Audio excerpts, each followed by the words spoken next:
పట్టణ వాసతత్పరం జగతాం భాగ్యమనుగ్రహాత్మికం సుఖదాం శుభదాం దేవీం అశేష మహిమాన్వితాం. శ్రీ పద్మావతీదేవి జగదేకమాత, నిత్య కళ్యాణ చక్రవర్తి శ్రీనివాసునికి పట్టపురాణి. శ్రీవారు తిరుమలలో కొలువై లోక కళ్యాణ దీక్ష పూనితే వాత్సల్యవతి తిరుచానూరులో విలసిల్లుతూ పాంచరాత్రి ఆగమ పూజలను అందుకుంటూ ఉన్నది. సూర్యునికి సూర్యకిరణాలకి సముద్రానికి అలలకు ఉన్న సంబంధంలా అద్వితీయ బంధాన్ని కలవారు పద్మావతి శ్రీనివాసులు. శ్రీవారికి జ్ఞాన బల ఐశ్వర్య వీర్య శక్తి తేజాదులున్నాయి. భగవతికి ఆ మార్దవము ఆర్జవము సౌహార్దము సౌమ్యము కారుణ్యము మాధుర్యము గుణాలు ఉన్నాయి అని భగవద్ రామానుజులు ఉపదేశించారు. కళ్యాణ దీక్షితురాలైనటువంటి అమ్మవారి యొక్క సందర్శనం అఖిల లోకాలకి అభ్యుదయకారకమైనటువంటి అంశం. అమ్మవారు హరికిం పట్టపుదేవి పుణ్యముల ప్రోవర్ధంపు బెన్నిక్క చందురుతో బుట్టువు భారతీ గిరిసుతల్తోనాడు పువ్వోణి తామరలందుండెడి ముద్దరాలు జగముల్ మన్నించు నిల్లాలు భాసురతన్ లేములు వాపు తల్లి సిరియిచ్చున్ నిత్య కళ్యాణముల్. చెదరని వేదముల చిగురుబోడి అయినటువంటి ఆ అమ్మవారి శ్రీనివాసుల యొక్క కళ్యాణ బంధం అనేటువంటిది లోక కళ్యాణకారకం. పాంచరాత్రి ఆగమ సంప్రదాయానుసారం ఈ క్షేత్రంలో అన్ని అర్చన క్రియలు నిర్వర్తింపబడుతూ ఉన్నాయి. పాంచభౌతిక వికారజన్యాలైన శబ్ద స్పర్శ రూప రసగంధాది విషయ సుఖభోగాల నుండి మానవుణ్ణి విముఖుణ్ణి చేసి పరమాత్మ సేవలో తరింపజేసేది పాంచరాత్ర శాస్త్రం. పాంచరాత్రమేవ పాంచరాత్రం. 5 రాత్రులలో సాక్షాత్తు శ్రీమన్నారాయణుడు లక్ష్మీ బ్రహ్మ అనంత గరుడ విశ్వక్సేనులకు ఉపదేశించిన అర్చనా విధానం ఇది. ఈ పాంచరాత్రి సంహితలు 108గా విద్వాంసులు తెలియజేస్తూ ఉన్నారు. పద్మావతీదేవి కళ్యాణ మహోత్సవంలో విశ్వక్సేన ఆరాధన అత్యంత ప్రధానమైనది. నిర్విఘ్న పరిసమాప్తికై విశ్వక్సేన ఆరాధనం చేయడం శ్రీవైష్ణవ సంప్రదాయం. యస్య ద్విరద వక్త్రాద్యాః పారిషద్యాః పరశతం విఘ్నం నిఘ్నంతి సతతం విశ్వక్సేనం తమాశ్రయే. శ్రీ మహావిష్ణువు వల్లే విశ్వక్సేన స్వామి వారు కూడా పంచ దివ్యాయుధాలతో విరాజిల్లుతూ ఉంటారు. మరి అది వచ్చే నిధి వచ్చే అచ్యుత సేనాపతి 10 దిక్కులకు ఇట్టె పారరో అసురులు అని అన్నమాచార్యుల వారు హెచ్చరిక చేశారు. మరి శ్రీ మహావిష్ణువైనా విష్ణుద్వేషులను క్షమించగలడు గాని విష్ణుద్వేషులను పరమక్రూరంగా శిక్షించేటువంటి వాడు విష్ణుమత స్థాపకుడు ఆ సేన మొదలయ్యారులు. అటువంటి విశ్వక్సేనులను గుర్తించడం ఎలాగా అని పద్మపురాణం చర్చ చేసింది. శ్రీ మహావిష్ణువు వలె వక్షస్థలం పైన శ్రీవత్సమనేటువంటి పుట్టుమచ్చ ఉండదు. అలాగే స్వామివారి వలె ప్రళంబ యజ్ఞోపవేతము ఉండదు. కానీ ఆ సూత్రవతీ జయాసమేతుడైనటువంటి విశ్వక్సేన స్వామికి పంచ దివ్యాయుధాలతో మహావిష్ణు స్వరూపం ఉంటుంది అని చెప్పింది. అంతేకాకుండా స్వామివారి యొక్క ప్రథమ మాలికను ఉచ్ఛిష్ట మాలికను ధరించేటువంటి అర్హత ప్రథమ ప్రసాద స్వీకరణార్హత విశ్వక్సేనుల వారికే ఉన్నది అని చెప్పి కూడా పద్మపురాణం స్పష్టం చేసింది. అటువంటి విశ్వక్సేన ఆరాధనం తరువాత భగవత్ శాస్త్రోక్త విధిలో జరుగుతూ ఉండేటువంటి పాంచరాత్రి పూజలలో ఇప్పుడు స్వస్తి పుణ్యాహవచనం క్షేత్రశుద్ధి స్థలశుద్ధితో పాటుగా తీసుకువచ్చినటువంటి సంభారాలు శుద్ధి చేసేటువంటిది దివ్యమైనటువంటి స్వస్తి పుణ్యాహవచనం. అటువంటి స్వస్తి పుణ్యాహవచన కార్యక్రమం జరుగుతూ ఉంటే భక్తులందరూ కూడా పుణ్యమయమైనటువంటి భావనతో అమ్మవారికి శరణాగతి చేస్తూ ఉన్నారు.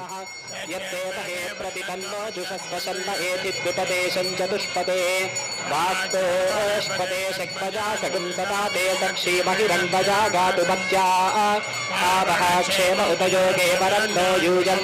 స్వస్తిభిః సదా నః వాస్తోష్పదే ప్రతరణో నయేతి గోభిరష్టేభిరిందో సస్తే సఖ్యే స్యామపి దేవపుత్రాన్ ప్రతినోజుషస్వ అమీవః వాస్తోష్పదే విశ్వారూపాణ్యాభిషన్ సఖాతు శేవ ఏతినః శివగం శివం భూర్భువస్సు భూర్భువస్సు వః.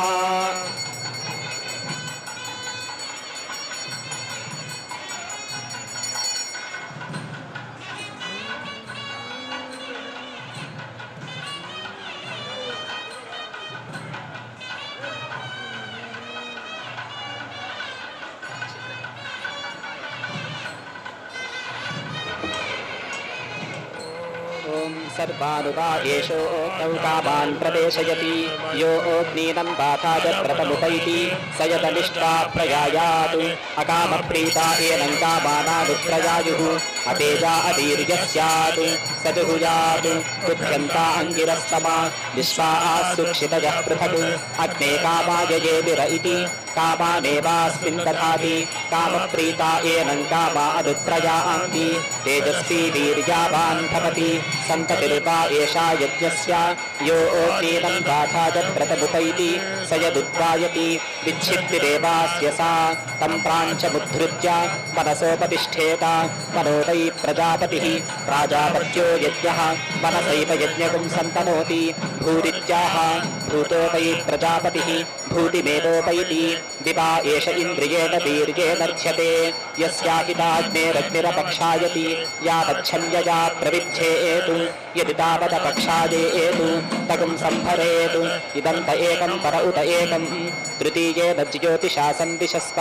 सन्देशमस्तनुतै चारुरेधि प्रिये देवानां परमे जनित्र इति ब्रह्मणैवैनगुं सम्भरति सैव ततः प्रायश्चित्तिः यदि परस्तरामपक्षायेतु अनुप्रयायावस्येत् सो एव ततः प्रायश्चित्तिः ओषधीरूपा एतस्य पशून्पजः प्रविशति यस्य हविषे वत्सा अपाकृता धयन्ति तान् यद्दुह्यात् यातया अन्ना हविषा यजेत यन्न दुह्यात् यज्ञपरुरन्तर्यात् वायव्यायवागून् निर्पतेत् वायुर्पैपयसः प्रदापयिता स एवास्मै पयः प्रदापयति पयो वा ओषधयः पयः पयः पयसैवास्मै पयो वरुन्धे अथोत्तरस्मै हविषे वत्सानपाकुर्यात् सैव ततः प्रायश्चित्तिः अन्यतरानुवा एष देवान् भागधेयेन व्यर्थयति ये यजमानस्य सायं गृहमागच्छन्ति यस्य सायं दुग्धगं हविरार्तिमार्च्छति इन्द्राय व्रीहीन् निरुद्योपवसेत् पयो वा ओषधयः पय एवारभ्य गृहीत्वोपवसति यत्रापः स्यात् तच्छ्रुतं कुर्यात् अथेतर ऐन्द्रः पुरोडाश स्यात् इन्द्रिये एवास्मै समीची दधाति ओषधयः पयः पयः पयसैवास्मै पयो वरुन्धे अथोत्तरस्मै हविषे वत्सानपाकुर्यात् सैव ततः प्रायश्चित्तिः उभयानुवा एष देवान् भागधेयेन व्यर्थयति ये यजमानस्य सायं च प्रातश्च गृहमागच्छन्ति यस्योभजगं हविरार्तिमार्च्छति ऐन्द्रं पञ्चशरावमोदनं निर्पतेत् अग्निं देवतानां प्रथमं यजेत् अग्निमुखा एव देवताः प्रीणाति अग्निं वा अन्वन्या देवताः इन्द्रमन्वन्याः ता एवोभजीः प्रीणाति पयो वा ओषधयः पयः पयः पयसैवास्मै पयो वरुन्धे अथोत्तरस्मै हविषे वत्सानपाकुर्यात् सैव ततः प्रायश्चित्तिः अर्धो वा एतस्य यज्ञस्य मीयते यस्य व्रत्ये हन्तत्यनानं भुगा भवति तामपरुध्य यजेत सर्वेणैव यज्ञेन यजते तामिष्ठोपः पयेत अमूहमस्मि सात्वं जौरहं पृथिवीत्वं सामाहं रुक्तं तादेहि सम्भवाव सहरेतो दधावहै पुंसे पुत्राय वेत्तमै राजस्तोषाय सुप्रजास्ताय सुवीर्यायेति अर्ध एवैरामुपः पयते सैव ततः प्रायश्चित्तिः यद्विषण्णेन जुहुयात् अप्रजा अपशुर्यजमानः स्यात् यदनायतने निनयेत् अनायतनः स्यात् प्राजापत्ययच्चावल्मीकवपायामवनयेत् प्राजापत्यो वै वल्मीकः यज्ञः प्रजापतिः प्रजापतादेव यज्ञं प्रतिष्ठापयति भूरित्याह भूतो वै प्रजापतिः भूतिमेवोपैति तद्वृत्त्वा अन्यान् दुःखा पुनर्होतव्यम्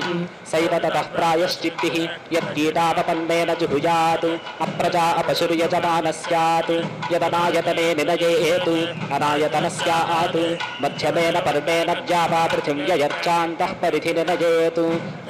पृथिव्योरेवैनत् प्रतिष्ठापयति तत्कृत्वा अन्यान् दुःखा पुनर्होतव्यम् सैव ततः प्रायश्चित्तिः यदपदृष्टेन जुहुयात् अपरूपः स्यात् पञ्जायेत विलासो वा स्यादरुषसो वा यत्र त्येयात् यज्ञं विच्छिन्द्यात् स जुहुयात् मित्रो जनान् कल्पयति प्रजानन् मित्रोदाधार पृथिवीमुतद्यां मित्रः कृष्टीरनिमिषाभिचष्टे सत्याय हव्यं कृतवज्जुहोतेति मित्रेणैवैनत् समर्पयति तत्कृत्वा अन्यान् दुःखा पुनर्होतव्यम् सैव ततः प्रायश्चित्तिः यत्पूर्वस्यामाहुत्यागं हुतायामुत्तराहुतिस्कन्धे हेतु द्विपाद्भिः पशुभिर्यजमानो विरुध्येत यदुत्तरयाभिजुहुयात् चतुष्पाद्भिः पशुभिर्यजमानो विरुध्येत यत्र वेत्थवनस्पते देवानां गुह्यानामानि तत्र हव्यादिगा भजेति वानस्पत्ययर्चा समिधमाधाय तूष्णीमेव पुनर्जुहुयात् वनस्पतिनैव यज्ञस्यार्ताञ्चाहुतीपिदाधार तत्कृत्वा अन्यान् दुःखा पुनर्होतव्यम् सैव ततः प्रायश्चित्तिः यत्पुरा प्रजाजेभ्यः प्राङङ्गारस्कन्धे हेतु अध्वर्यते च यजमानाय च कग्निः स्यात् यद्दक्षिणा ब्रह्मणे च यजमानाय च कग्निः स्यात् यत्प्रत्यक् होत्रे च पत्न्यै च यजमानाय च कग्निः स्यात् यदुदङ् अग्नीथे च पशुभ्यश्च यजमानाय च कग्निः स्यात् यदभिजिहुयात् रुद्रोऽस्य पशून् घातुकः स्यात् यन्नाभिजिहुयात् अशान्तः प्रह्रियेत स्रुवस्य बुद्धेनाभिनुदध्यात् मातभो मा यज्ञस्तवन्नायतमानस्तवत् नमस्ते अस्त्वायते नमो रुद्रपरायते नमो यत्र दिशीदसि अमुं माहिगुं सीरिति येन स्कन्दे एतु तं प्रहरेतु सहस्रशृङ्गो वृषभो जातवेदाः स्तोमपृष्ठो कृतवान् सुप्रतीकः मानोहासीर्नेत्स्थितो नेत्वाजहामा वीरकोशं च यच्छेति ब्रह्मणैवैनं प्रहरति सैव ततः प्रायश्चित्तिः दिवा एष इन्द्रियेण वीर्येण दक्ष्यते यस्याहिताग्नेरग्निर्मत्स्यमानो न जायते यत्रान्यं पश्येत् तत आहृत्य होतव्यम् अग्नादेवास्याग्निहोत्रगं हुतं भवति यद्यन्यन्न विन्देत् अजायागं होतव्यम् आग्नेयीवा एषा यदजा अग्नादेवास्याग्निहोत्रगं हुतं भवति अजस्य तु नाश्कीयात् यदजस्या आश्कीयात् यामेवाग्नाबाहुतिं जुहुयात् तामद्यात् तस्मादजस्य नाश्यम् यद्यजान्न विन्देत् ब्राह्मणस्य दक्षिणे हस्ते होतव्यम् एष वा अग्निरुपैश्वानरः यद्ब्राह्मणः अग्नादेवास्याग्निहोत्रगं हुतं भवति ब्राह्मणं तु तसत्यैनापरुञ्झात् यद्ब्राह्मणं तसत्या अपरुञ्झात् यस्मिन्नेवाग्नाबाहुतिं जुहुयात् तं भागधेयेन व्यर्थयेत् तस्मात् ब्राह्मणोपसत्यैनापरुच्छः यदि ब्राह्मणं न विन्देत् दग्धस्तम्भे होतव्यम् अग्निवान् वै दग्धस्तम्भः अग्नादेवास्याग्निहोत्रगं हुतं भवति दर्भागस्तु नाध्यासीत यद्दर्भानध्यासीत यामेवाग्नाबाहुतिं जुहुयात् तामध्यासीत तस्मात् दर्भानाध्यासितव्याः यदि दर्भान् न विन्देत् अप्सु होतव्यम् आपो वै सर्वा देवताः देवतास्तेवास्याग्निहोत्रगं हुतं भवति आपस्तु न परिचक्षीत यदापः परिचक्षीत यामेवाप्स्वाहुतिं जुहुयात् तां परिचक्षीत तस्मादापो न परिचक्ष्याः मेध्या च वा एतस्या मेध्या च तरुकौसकं सृज्येते यस्याहिताग्नेरञ्जैरग्निभिरग्नजः सकं सृज्यन्ते अग्नजेति विचये पुरोडाशमष्टाकपावन्तुर्पतेतु मेध्यां चैवास्या मेध्यां च तरुकौ व्यावर्तयति अग्नजे व्रतपतये पुरोडाशमष्टाकपावन्तुर्पतेतु अग्निमेव व्रतपतिग्स्वेन भागधेजेनोपधावति स एवैनं व्रतमालं भजति गर्भगुस्रवन्तपगदमकः स्पष्टा बृहस्पतिः पृथिव्यामवतिष्ठोपैतत् नाभिप्राप्नोतिरिरुतिं पराचैः रेतो वा एतद्वाजिनमाहिताग्नेः यदग्निहोत्रं तद्यत्स्रवेतु रेतोऽस्य वाजिनग्स्रवेतु गर्भगुस्रवन्तपगदमकरित्याः रेत एवास्मिन् वाजिनं दधाति अग्निरित्याह अग्निरितैरेतोधाः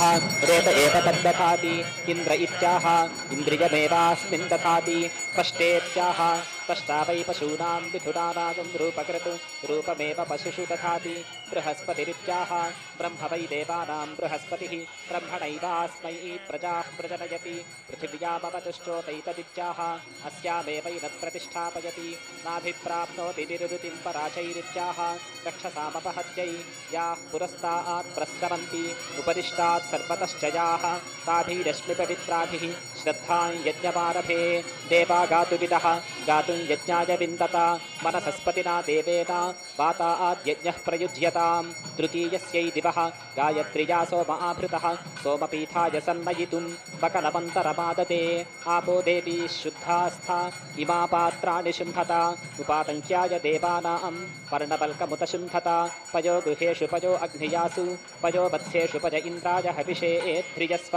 गायत्री पर्णवल्केन पयः सोमं करोद्दिमम् अग्निं गृह्णामि सुरथञ्जो मयो भूः य उद्यन्तमारोहति सूर्यमह्ने आदित्यं ज्योतिषां ज्योतिरुत्तमं श्वो यज्ञाय रमतां देवताभ्यः वसून् रुद्रानादित्यान् इन्द्रेण सह देवताः ताः पूर्वः परिगृह्णामि स्व आयतने मनीषया इमामूर्जं पञ्चदशीं ये प्रविष्टाः तान् देवान् परिगृह्णामि पूर्वः अग्निर्हव्यवादिहतानावहतु पौर्णमासगं हविरिदमेषां वयि आमावास्यगं हविरिदमेषां वयि अन्तराग्नि पशवः देवसगं सदमागमन् तान् पूर्वः परिगृह्णामि स्व आयतने मनीषया इह प्रजा विश्वरूपा रमन्ताम् अग्निं गृहपतिमपि संवसानाः ताः पूर्वः परिगृह्णामि स्व आयतने मनीषया इह पशवो विश्वरूपा रमन्ताम् गृहपतिमपि संवसानाः तान् पूर्वः परिगृह्णामि स्व आयतने मनीषया अयं पितॄणामग्निः अवा आद्धव्या पितृभ्यः तं पूर्वः परिगृह्णामि अरिषन्नः पितुं करतु अजस्रन्पागुं सभाबालाः विजयभागगुं सबिन्धताम् अग्ने दीदाय मे सभ्या विजित्यै शरदशतम् अन्नमावसथीयम् अभिहराणि शरदशतम् आवसथे श्रियं मन्त्रम् अहिर्बुद्धियो नियच्छतु इदमहमग्निज्येष्ठेभ्यः वसुभ्यो यज्ञं प्रब्रवीमि इदमहमिन्द्रज्येष्ठेभ्यः रुद्रेभ्यो यज्ञं प्रब्रवीमि इदमहं वरुणज्येष्ठेभ्यः आदित्येभ्यो यज्ञं प्रब्रवीमि पयस्पतिरोषधयः पयस्पद्वीरुधां पयः अपां पयसो यत्पयः तेन मामिन्द्रसगं सृजा अग्ने व्रतपते व्रतं चरिष्यामि तच्छके यन्तन्मे राध्यतां वायो व्रतपत आदित्यव्रतपते व्रतानां व्रतपते व्रतं चरिष्यामि तच्छके यन्तन्मे राध्यताम् इमां प्राचीमुदीचीम् इषमूर्जमभिसग्स्कृतां बहुपर्णावशिष्टाग्रां हरामि पशुपामहं यत्कृष्णो रूपं कृत्वा प्रातिशस्त्वं वनस्पतीन् ततस्त्वामेकविंशतिधा संभरामि सुसम्भृता त्रीन् परिधीगुस्तिस्रः सविधः यज्ञायुरनुसञ्चरान् उपवेशं मे क्षणं धृष्टिं संभरामि सुसम्भृता या जाता ओषधयः देवेभ्यस्त्रियुगं पुरा तासां पर्वराध्यासं परिस्तरमाहरन् अपां नेच्छं यज्ञियं सदेवगं शिववस्तु मे आच्छेत्तापो मारिषं जीवानि शरदशतम् अपरिमितानां परिमिताः सन्नः ये सुकृताजकं येनो मानिगा अङ्कतमर्चनाहं पुनरुत्थाय बहुना भवन्तु सकृदाच्छिन्नं बलिहिरूर्णामृदु स्योनं पितृभ्यस्ताभराम्यहम् अस्मिन् सीदन्तु मे पितरः सोम्याः पितामहाः प्रपितामहाश्चानुगैः सह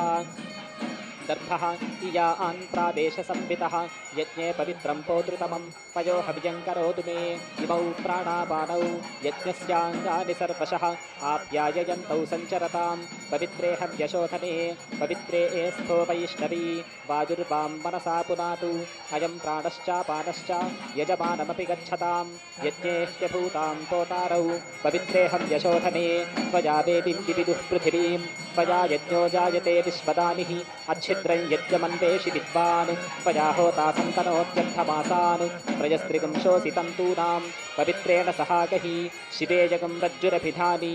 अग्नियामुपसेवताम् अप्रस्रगं साय यज्ञस्य मुखे उपदधाम्यहं पशुभिः सन्नीतं बिभृताम् इन्द्राय श्रुतं दधि उपवेशोऽसि यज्ञाय त्वां परिवेशमधारयन् इन्द्राय हविः कृण्वन्तः शिवशिग्मो भवासिनः अमृन्भयं देवपात्रं यज्ञस्यायुषि प्रयुज्यतां तिरः पवित्रमतिनीताः आपो धारयमातिगुः देवेन सवित्रोत्पूताः वसोः सूर्यस्य रश्मिभिः गान्धोः पवित्रे रज्जुं सर्वापात्राणि शुन्धता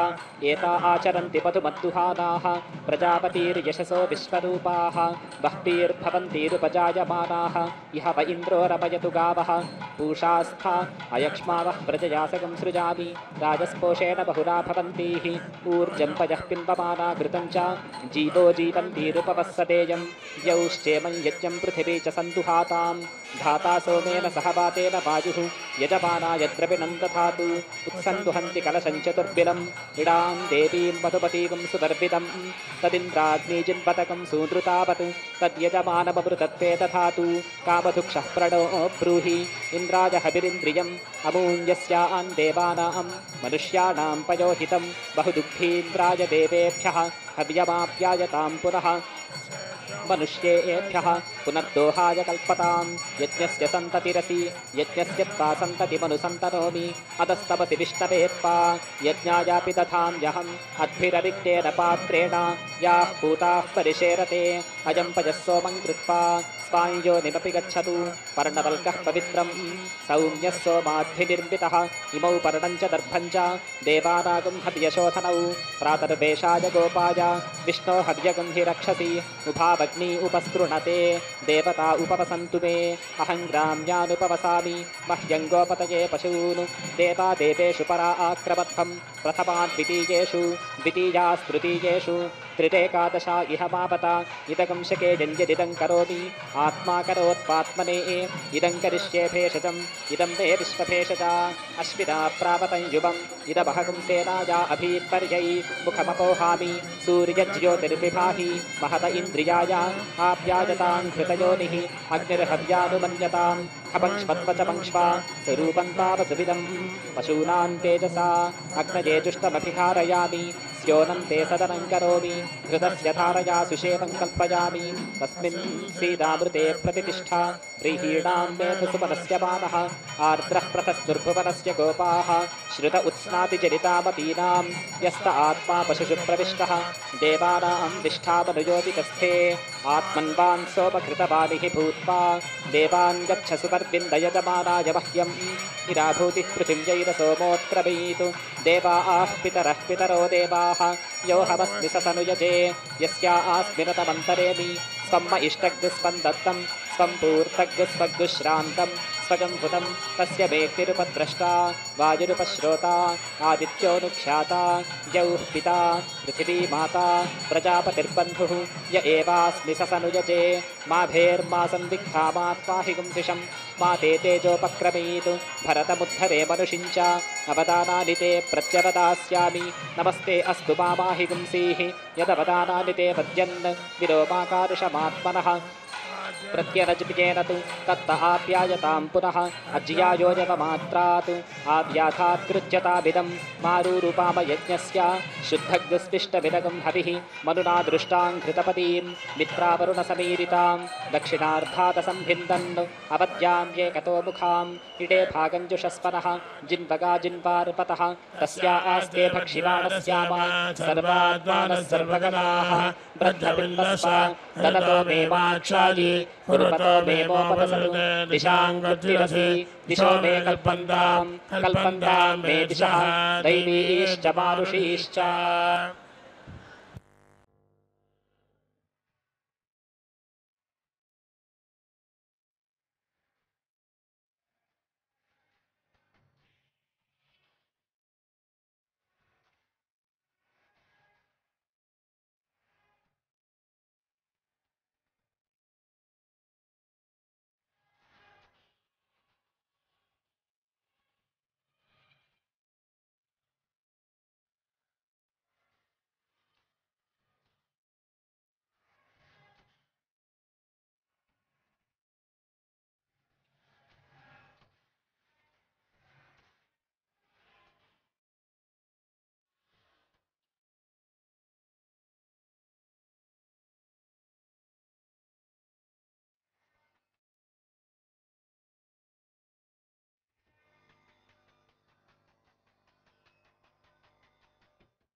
చంద్రముని యందు జ్యోత్స్నవు చంద్రవదన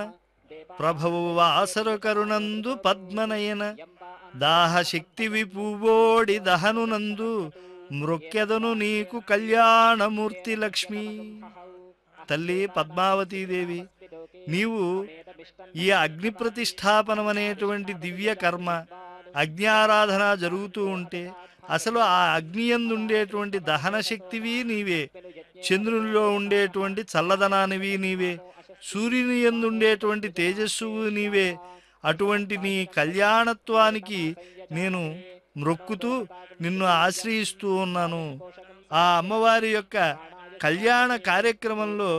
అగ్ని ప్రతిష్టాపనం అనేటువంటిది ఆగమోక్తంగా జరుగుతూ ఉన్నది. భక్తుల యొక్క దహరాకాశాల్లో భక్తి అనేటువంటి అగ్ని ప్రతిష్టాపన, భక్తి యొక్క ఆ ఉజ్వలమైనటువంటి తేజస్సు దీప్తిమంతమవుతూ ఉన్నది. పల్లవపాణి విశ్వగురుభామిని ఇట్టి ప్రపంచమంతకున్ తల్లి సమస్త జీవుల నిదానమ శ్రీ అలమేలుమంగ నీ చల్లని చూపు చిల్కి వెదజల్లగా పుణ్యులమైతి మండ్రు భూమెల్లను నీ వధూమణిని అనేక విధంబుల వెంకటేశ్వర. అమ్మవారికి ఆ అగ్ని ప్రతిష్టాపన, అగ్నారాధన ఇత్యాది కార్యక్రమాలను నిర్వహిస్తూ ఉంటే భక్తులు పుణ్యముతో పాటు చల్లదనాన్ని కూడా అనుగ్రహించమ్మా, ఈ సంసార దివ్యమైనటువంటి ఘోర దుఃఖాలలో మేము బాధపడుతూ ఉన్నాము అని అన్నారు. ఎందుకంటే ఈ అగ్ని యొక్క పూజ అనేటువంటిది మానవుల యొక్క పాపములను దహించేది అని చెప్పి భక్తులు చెప్తూ ఉంటారు. అందులో అమ్మవారు శృణాతి నిఖిలాందోషాన్ శృణాతి చ గుణైర్జగత్ శ్రీయతే చ అఖిలైర్నిత్యం శ్రీయంతే చ పరంపదం శృణోతి శ్రావయతి చ అని పూర్వాచార్యులు అమ్మవారి యొక్క పురుషకారత్వాన్ని చక్కగా ప్రతిపాదనం చేశారు. శ్రుతాస్యన్యై సర్వైః శ్రేయసి రమణం సంశ్రితగరః శృణోషి ప్రేయాం సంశ్రితజనవచః శ్రావయసి చ శృణాస్యేతద్దోషాన్ జనని నిఖిలాన్ సర్వజగతిం గుణైః శృణాసి త్వం తదిహ భవతీం శ్రీరితి జగుః. ఈ యొక్క అగ్ని పూజా విధి సాగుతూ ఉంటే కళ్యాణోత్సవంలో భాగంగా అమ్మవారు అందరి చేత ఆశ్రయింపబడేది. ప్రియుడైనటువంటి స్వామివారి చేత భక్తుల కోరికపై ఎక్కువగా ఇప్పింపజేసేది. రమణం శ్రయతీతి శ్రీహి. అంతేకాదు ఆ స్వామి కొంతే కర్మఫలానుగుణంగా ఇవ్వాలి అని అనుకుంటే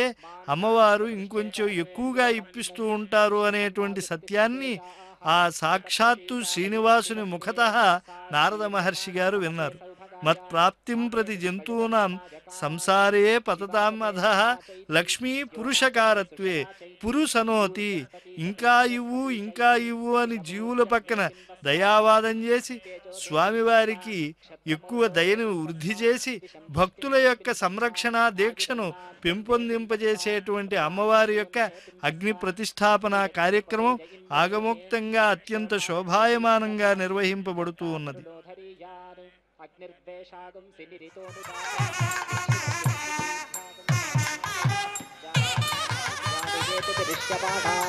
దిశో యంత్రాభ్యాం విధవాం యేనాను అహగ్స్పాదాముత్తమోసాదిదేవాః దిశో యంత్రేనుదమానే అరాతిం విశ్వం పాప్మానమమతిం దుర్మరాజుం సీదంతి దేవీ సుకృతస్య లోకే ధృతీ స్థోపి ధృతీ స్పధృతీ ప్రాణాన్ మయి ధారయతం ప్రజాం మయి ధారయతం పశూన్ మయి ధారయతం అయం ప్రస్తర ఉభయస్య ధర్తా ధర్తా ప్రయాజానాముతాను యాజానాం సదాధార సవిధో విశ్వరూపాః తస్మిన్ సృచో అధ్యాసాదయామి ఆరోహ పథో జుహుదేవయానాను యత్ర ఋషయః పథమజాయే పురాణాః హిరణ్యపక్షా జిరాసంభృతాంగా వహాసి మాసి కృతాం యత్ర లోకాః అవాహం బాధ ఉపభృతా సపత్నాను జాతాన్ భ్రాతృవ్యాను ఏ చ జనిష్యమాణాః దోహై యజ్ఞగం సుదుఖాభిపథేనుం అహముత్తరో భూయాసం అధరే మత్సపత్నాః యో మా వాచా మనసా దుర్మరాజుః హృదారాతీజాతభిదాసదగ్నే ఇదమస్య చిత్తమధరం ధ్రువాయాః అహముత్తరో భూయాసం అధరే మత్సపత్నాః ఋషభోసి శాక్పరః ఘృతాచీనాగం సూనుః प्रियेण नाम्ना प्रिये सदसि सीद स्यो नो मे सीद सुषतः पृथिव्यां प्रथयि प्रजया पशुभिः सुवर्गे लोके दिवि सीद पृथिव्यामन्तरिक्षे अहमुत्तरो भूयासम् अथ रेवत्सपत्नाः यज्ञस्थानीकृतस्य पूर्णा अच्छिन्नपया शतधार उत्सः मारुतेन शर्मणा दैव्येन यज्ञोऽसि सर्वतः श्रितः सर्वतो मां भूतं भविष्यच्छ्रयताम् सम्पाशिषः सहस्रं मे सन्तु सूनृताः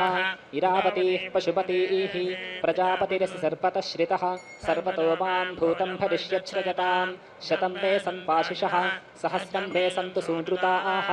इरावतीः पशुपतीः इदमिन्द्रियममृतं वीर्यम् अनेनेन्द्राय पशवो चिकित्सन् तेन देवा अवतोपमाम् इहेष मूर्जन्यशः सह ओजस्सनेयम् श्रुतं मयि श्रयतां यत्पृथिवीमचरत्तत्प्रविष्टं येनासिञ्चद्बलमिन्द्रे प्रजापतिः इदं तच्छुक्रं मधुवाजिनीवतु येनोपरिष्टा दधिनोन्महेन्द्रं दधिमान्धिनोतु अयं वेदः पृथिवीमन्वविन्दतु गुहासतीं गहने गह्परेषु सविन्दतु यजमानाय लोकम् अच्छिद्रं यज्ञं भूरि कर्मा करोतु अयं यज्ञः समसदद्धविष्मानु अर्चासां नायजुषा देवताभिः तेन लोकान् सूर्यवतो जयेम इन्द्रस्य सख्यममृतत्वमस्यां यो नः कनीय इह कामयातै अस्मिनु यज्ञे यजमानाय मह्यम् अपतमिन्द्राग्निभुवनान्नुदेताम् अहं प्रजां वीरवतीं विदेय अग्ने वाजजितु वाजन्पासरिष्यन्तं वाजञ्जेष्यन्तं वाजिनं वाजजितं वाजजित्यायै सम्मार्ज्मि अग्निमन्नादमन्नाद्याय उपहूतोद्यौः पिता उपमान्यौः पिताः पयताम् अग्निराग्नीध्रातु आयुषे वर्चसे जीवात्मै पुण्याय उपहूता पृथिवी माता उपमां माता पृथिवीः पयताम् अग्निराग्नीध्रातु आयुषे वर्चसे जीवात्मै पुण्याय मनोज्योतिर्जुषतामाज्यं विच्छिन्नं यज्ञगं समिमं दधातु बृहस्पतिस्तनुतामिमन्नः विश्वे देवा इह वादयन्तां यन्ते अग्न आवृश्चामि अहं वा आक्षिपितश्चरन् प्रजाञ्च तस्य मूलञ्च नीचैर्देवा निवृश्चत अग्नेयोनोभिदासति समानो यश्च निष्ट्यः इद्मस्येव प्रक्षायतः मातस्योर्च्छेषि किञ्चन यो मान् वेष्टि जातवेदः यञ्चाहं वेश्मि यश्च मां सर्वागुस्तानग्ने सन्दः यागुश्चाहं वेश्मि ये च माम् अग्ने वाजजितु वाजन्पाससृवागुंसं वाजञ्जिगिवागुंसं वाजिनं वाजजितं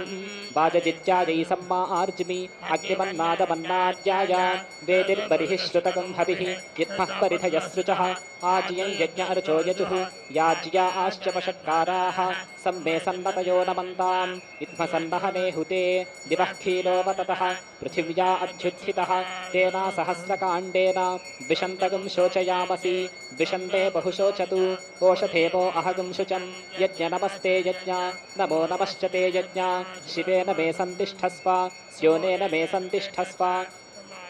सन्तिष्ठस्व ब्रह्मवर्चसेन मे सन्तिष्ठस्व यज्ञस्य ध्रुवनुसन्तिष्ठस्व उपते यज्ञ नमः उपते नमः उपते नमः त्रिष्फली क्रियमाणानां योऽन्यङ्गो अवशिष्यते रक्षसां भागधेयम् आपस्तत्प्रवहतादितः उलूखले मुसले यज्जशूर्पे आशिश्लेषदृशति यत्कपाले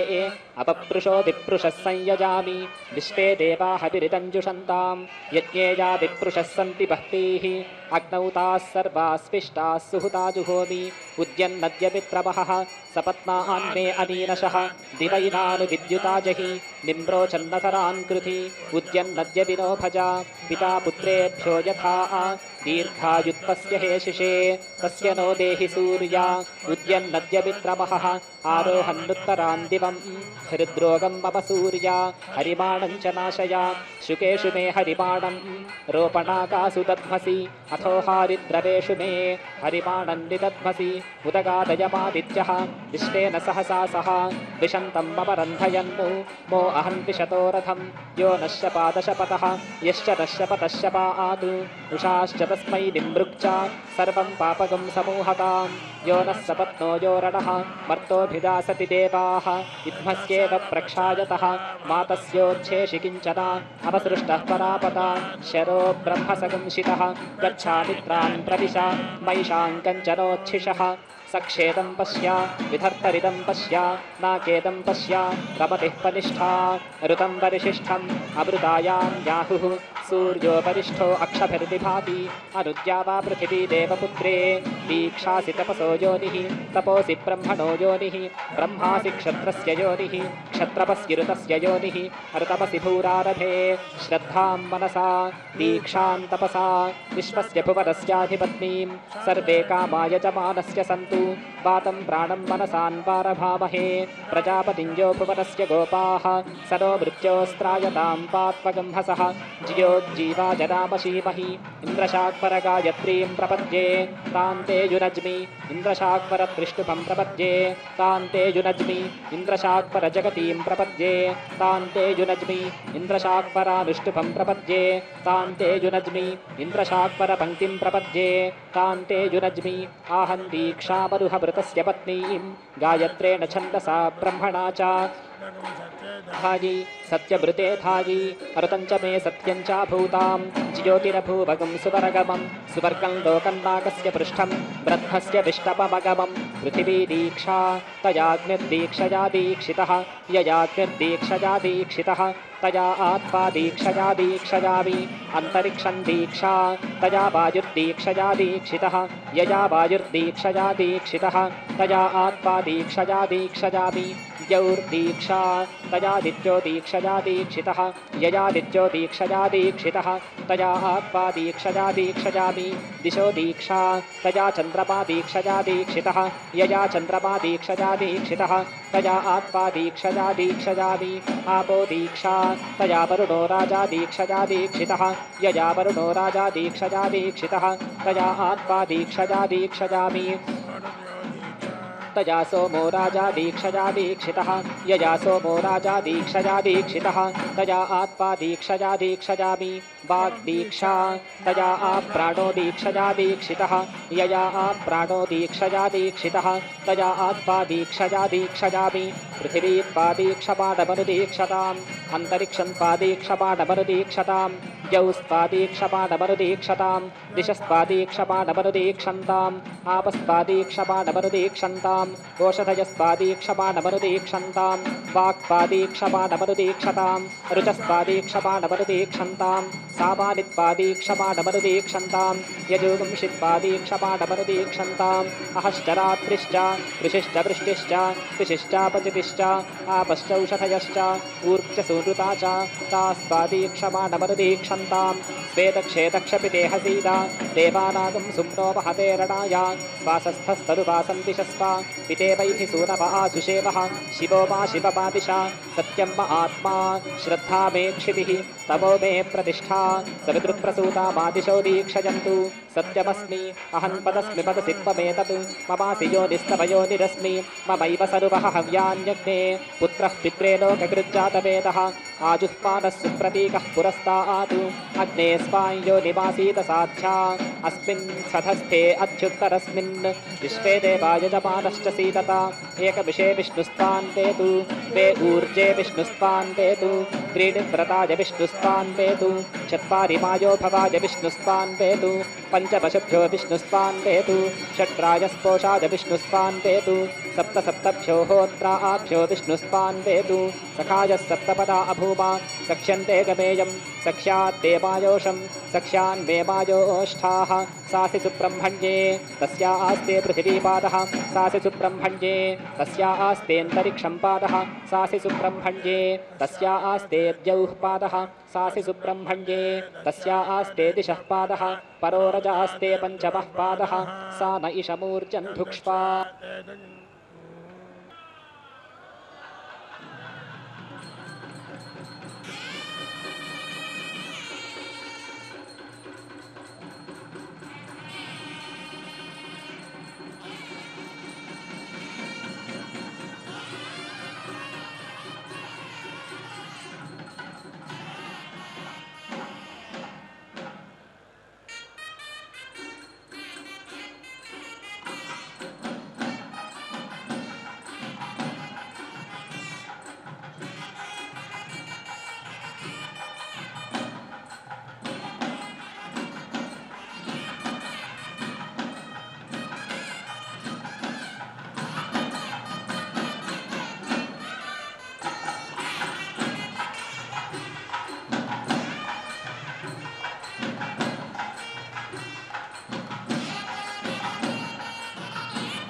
यतस्य पारे